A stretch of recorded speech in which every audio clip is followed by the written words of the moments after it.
नमस्कार दोस्तों, सर जी क्लासेस में आपका स्वागत है। तो हम लोग प्रीवियस ईयर क्वेश्चन डिस्कस कर रहे थे यूपी आरबीएनएल एग्जामिनेशन के लिए, जो कि आपका ये असिस्टेंट इंजीनियर और साथ में स्टाफ नर्स के एग्जाम में पूछे जाएंगे। तो देखिए, जीके और हिंदी का आपका ये प्रीवियस ईयर का पेपर सेशन आपका चल रहा है। तो अभी तक जितने भी लेक्चर्स हमने कवर किए हैं प्रीवियस पेपर का, तो इसका जो है हमने अलग से प्लेलिस्ट बना दिया है। तो आप लोग डिस्क्रिप्शन बॉक्स में जाइएगा तो वहाँ पे आपको इसका लिंक मिल जाएगा। तो आप लोग जो है वहाँ जाकर प्रीवियस सारे वीडियो को देख सकते हैं। और देखिए, जीके का भी जो है हमने एक पूरा कंप्लीट पीडीएफ नोट्स भी आपको दे दिया है इसका, और साथ में करंट अफेयर्स का भी आपको प्रोवाइड किया हुआ, जो कि आपका इस एग्जामिनेशन के लिए काफ़ी हेल्पफुल रहेगा। तो चलिए स्टार्ट करते हैं हम लोग आज का सेशन। तो देखिए, ये आपका सेट नंबर 2 है। सेट 1 हमने जो है ऑलरेडी डिस्कस कर लिया है। तो देखिए, यहाँ पे क्वेश्चन आपका पूछा गया था कि व्हाट इज नमामि गंगे। तो ये देखिए क्वेश्चन करंट अफेयर से भी आपका पूछा आता है। जितने भी प्रोजेक्ट और स्कीम जो होते हैं तो वो आपका इसे आता ही है एग्जामिनेशन में। तो यहाँ पे देखिए जो दिया हुआ आपका नमामि गंगे, तो ये जो है एक इंटीग्रेटेड प्रोग्राम था, कंजर्वेशन मिशन चलाया गया था ये। और ये देखिए चलाया गया था आपका यहाँ पे जून 2014 में। 2014 में ये जो है मिशन स्टार्ट किया गया था, और जिसमें बजट रखा गया था 20,000 करोड़ रुपए का।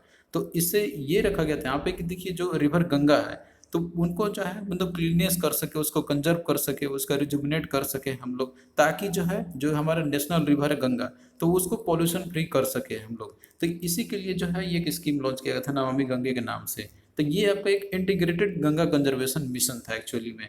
तो राइट आंसर इसका देखिए ऑप्शन 4 आपका हो जाएगा। बाकी आप ऑप्शन से भी इसको एलिमिनेट आप कर सकते हैं। यहाँ पे देखिए दिया था कि a social welfare programme for under nourish children, तो ये तो कोई इससे रिलेशन है ही नहीं। फिर अगला देखिए इसमें था आपका कि scientific management of over crowding at the pilgrimage centre around the Ganga river. तो ये कोई पिलग्रिमेज सेंटर से रिलेटेड नहीं है, ओवर क्राउडिंग से रिलेटेड। ये सिंपल सा है कि एक इंटीग्रेटेड मिशन था, कंजर्वेटिव मिशन था रिवर गंगा के लिए, ताकि जो है उससे जो हमारा नेशनल रिवर गंगा है तो उसको पॉल्यूशन फ्री बना सके।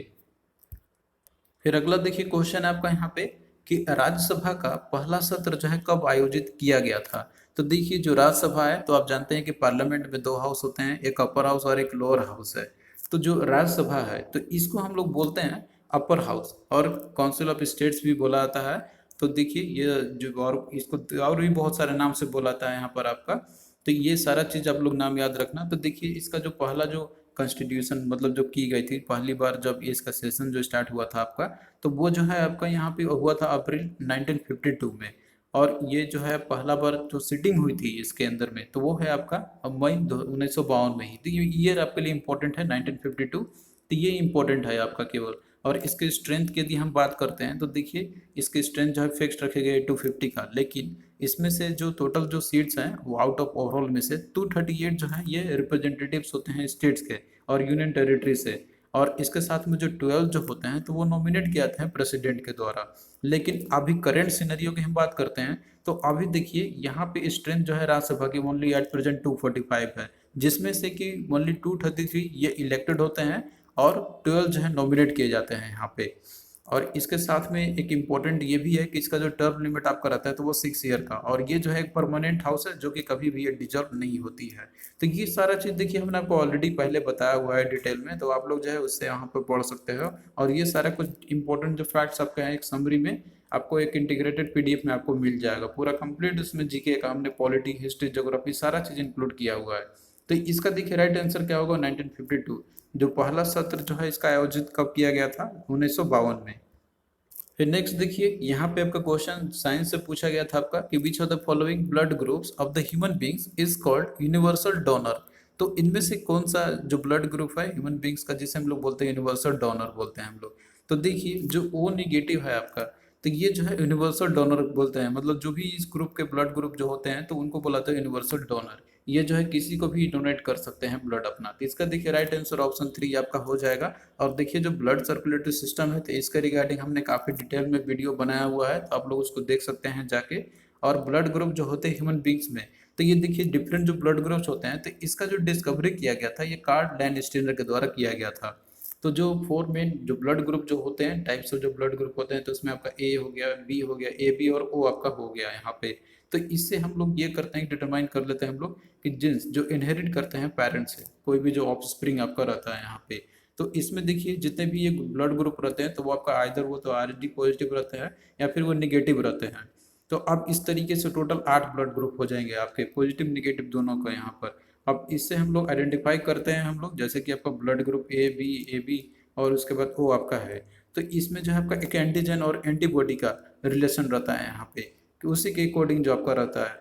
अब देखिए जिनका भी ब्लड ग्रुप मान लीजिए जो ए है, तो इनमें देखिए ओनली जैसे एंटीजन रहता है यहाँ पर आपका आरबीसी के अंदर में, तो ओनली ए ही रहता है इनके अंदर में, और एंटीबॉडी रहेगा ये बी के लिए रहेगा।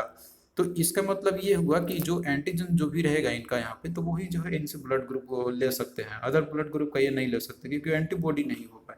फिर इसी तरीके से जैसे आप बात करते हैं हम यहाँ पे ब्लड ग्रुप जिनका बी होता है, तो इनमें एंटीजन जो रहता है तो ओनली बी रहती है, और एंटीबॉडी रहेगा आपका यहाँ पे ओनली ए का ही रहेगा। तो इस कारण से जो है इनका ब्लड ग्रुप सेम होना चाहिए, मैच करना चाहिए, तो ही जो ब्लड डोनेट ये कर सकते हैं किसी पर्सन को। और जो ए बी ब्लड ग्रुप जिनका रहता है, तो इसमें देखिए जैसे इनमें एंटीजन जो है बोथ ए और बी ये दोनों रहते हैं, और एंटीबॉडी की बात करते हैं तो ये एब्सेंट होते हैं इनके अंदर में। तो इसी कारण देखिए जो ए बी जो आपका इसमें से भी वो भी नहीं, मतलब जो पॉजिटिव वाले जो होते हैं ए बी पॉजिटिव, तो वो जो है इनको यूनिवर्सल एक्सेप्टर बोला जाता है, यानी कि ये जो है किसी से भी एक्सेप्ट कर सकते हैं क्योंकि इनके अंदर में एंटीबॉडी जो रहता है तो वो एब्सेंट होती है।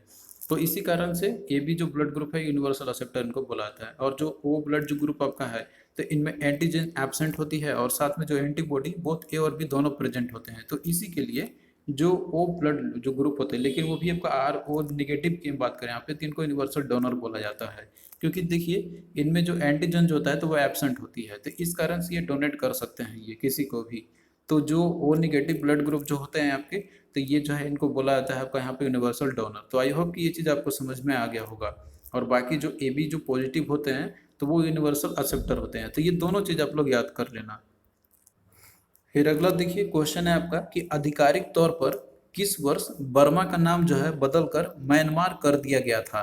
तो यहाँ पे सिंपल सा क्वेश्चन आपका पूछा गया था यहाँ पर कि जैसे बर्मा जो कि आज आप जानते हैं म्यांमार के नाम से, तो इसका जो है नाम बदलकर म्यांमार कर दिया गया था इसका। तो देखिए जो पहले मतलब बर्मा के नाम से जाना जाता था, म्यांमार आज आप नाम जो सुनते होंगे, तो ये जो है नाम इसका बदला गया था 1989 में। तो उस समय जो रूलिंग जो मिलिट्री जो जनता थी, तो उस समय इन्होंने चेंज किया था इसका नाम बर्मा से म्यांमार, जो कि ये 1989 में इन्होंने किया हुआ था। अब उस समय देखिए बहुत सारा जो है उस समय विद्रोह भी चल रहा था, ऐसे जो भी एक अपराइजिंग चली थी उस समय। अब उसके साथ में जो एक और नाम भी चेंज हुआ था, जैसे रंगून जो पहले नाम था, तो वो जो है अब वंगून बन चुका है ये, तो ये भी चेंज किया गया था। बट इम्पोर्टेंट है आपका कि जैसे बर्मा का जो नाम बदल के किया गया था म्यांमार आपका, और ये कब किया गया था, तो 1999 में। तो ऑप्शन 3 इसका राइट आंसर हो जाएगा।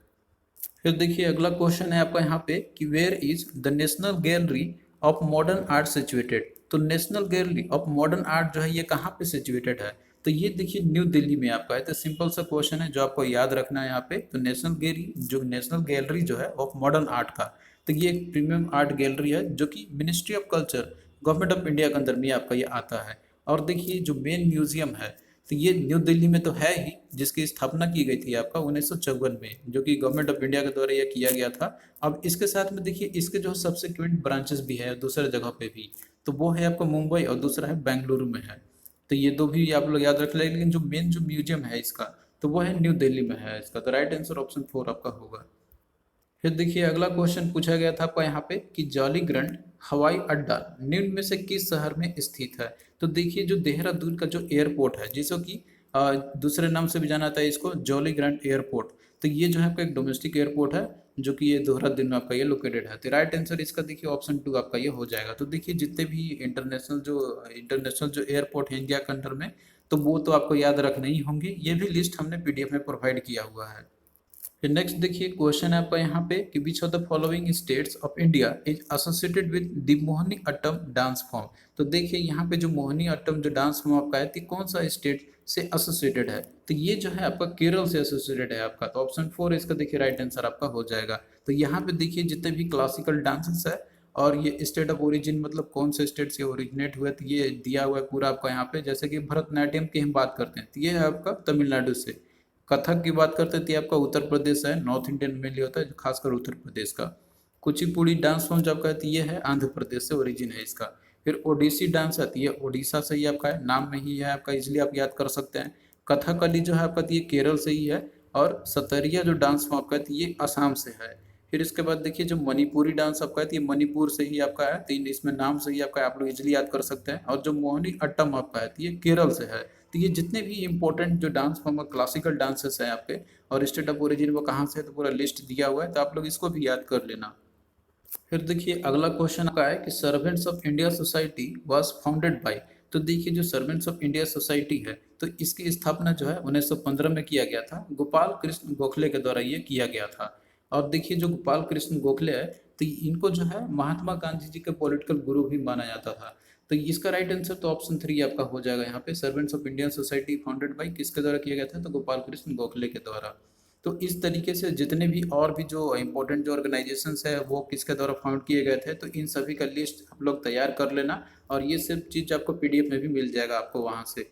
फिर इसके बाद देखिए क्वेश्चन आपका यहाँ पे अगला पूछा गया था कि सेबी का मुख्यालय कहाँ पे स्थित है। तो देखिए जो सेबी है इसका फुल फॉर्म होता है इसका फुल फॉर्म पे लोग याद कर लेना, securities and exchange board of India.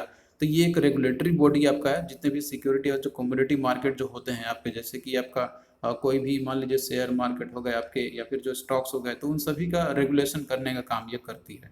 और इसका देखिए स्थापना किया गया था आपका 1988 में, और इसको जो है एक स्टेचुरी पावर भी दे दिया गया था 1992 में, एक एक्ट पास करके सेबी एक्ट बनाया गया था। तो ये इंपॉर्टेंट पॉइंट है आपका, तो आप लोग भी इसको भी याद कर लेना। तो देखिए ये आपका एक टाइप ऑफ रेगुलेटरी बॉडी आपका है जिसके हेडक्वार्टर मुंबई महाराष्ट्र के अंदर में है। तो इसका मुख्यालय कहाँ पर आपका है, तो वो है मुंबई में। फिर देखिए अगला क्वेश्चन आपका है कि the Indus river originates near. तो देखिए जो इंडस रिवर है तो इसका ओरिजिनेशन कहाँ पे होती है। तो देखिए जो इंडस नदी आपका है तो ये इसका जो ओरिजिनेशन पॉइंट है तो वो है आपका मानसरोवर लेक से, तिब्बत में जो मानसरोवर लेक है तो वहीं से इसका ओरिजिनेशन पॉइंट है।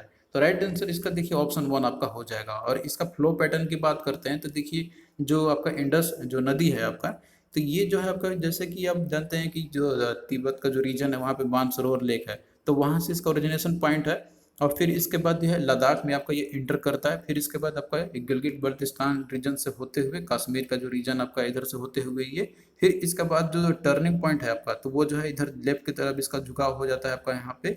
और फिर इसके बाद ये पाकिस्तान में आपका जाता है, फ्लो करता है, और फिर इधर आपका अराबियन सी है तो वहाँ पे जाके ये ड्रेन कर जाता है। तो इस तरीके से जो है आपका फ्लो पैटर्न है इसका, कहाँ पे जाके ये ड्रेन करता है, तो ये है आपका अराबियन सी में। तो ये भी इंपॉर्टेंट पॉइंट है, आप लोग याद कर लें। ओरिजिनेशन पॉइंट है इसका मानसरोवर लेक। फिर देखिए अगला क्वेश्चन है आपका, पूछा गया था कि यूनेस्को ने मोहनजोदड़ो के खंडहरों को विश्व धरोहर स्थल का दर्जा जो है किस वर्ष दिया था। तो देखिए जो मोहनजोदड़ो का जो भी खंडहर जो भी वहाँ पे हैं तो ये जो है इसको एक विश्व धरोहर का स्थल का दर्जा दिया था, तो ये किस वर्ष दिया था। तो ये देखिए किया गया था 1980 में। तो ये इंपॉर्टेंट पॉइंट है आपका, ये भी आप लोग याद कर लेना। और देखिए जो मोहनजोदड़ो आपका है तो इसको जो है लैंड ऑफ डेड भी बोला जाता है, माउंट ऑफ डेड भी बोला जाता है एक्चुअली में, यानी कि मृतकों का टीला भी बोला जाता है। तो ये इंपॉर्टेंट पॉइंट्स है आपके। और इसके साथ साथ में जो है जितने भी वर्ल्ड हेरिटेज साइट्स है आपके यूनेस्को के द्वारा जो वर्ल्ड हेरिटेज साइट डिक्लेयर किए गए हैं, तो आपको उनका भी लिस्ट तैयार करना होगा, मतलब याद रखने होंगे, और कब उनको किया गया था, कौन कौन से है। तो ये नाम आपको एक्चुअली याद रहना चाहिए। ये क्वेश्चन आपका जो है ये हर एक एग्जाम में लगभग पूछे ही जाते हैं आपके। तो ये देखिए जो मोहनजोदड़ो आपका है तो इसका जो साइट है तो 1980 में इसको इंक्लूड किया गया था इसमें। तो ये है आपका राइट आंसर ऑप्शन A1 आपका हो जाएगा 1980। तो इस तरीके से जितने भी और भी जो यूनेस्को को वर्ल्ड हेरिटेज साइट्स हैं तो वो कौन कौन सा है, कब उनको किया गया था, तो आपको ये पूरा कंप्लीट लिस्ट आपको पीडीएफ में मिल जाएगा। तो अगर आप लोग अच्छे से तैयारी करते हैं तो आप लोग जो है जीके सेक्शन में भी अच्छा स्कोर कर सकते हैं। खासकर इसमें आपको स्टैटिक जीके और साथ में जो आपका करंट अफेयर है उस दोनों पे फोकस करके आपको चलना होगा, क्योंकि इन्हीं दो टॉपिक जो है आपके मतलब मोस्टली ये पूछे जाते हैं आपके एग्जामिनेशन में। तो आई होप कि ये सेशन जो है आपको अच्छा लगा होगा। तो अगर आपको अच्छा लगा है तो आप लोग प्लीज़ वीडियो को जो है शेयर कीजिए अपने फ्रेंड्स के में, ताकि हमें मोटिवेशन मिलता रहेगा। और चलिए फिर मिलता है नेक्स्ट वीडियो में, तब तक के लिए बाय।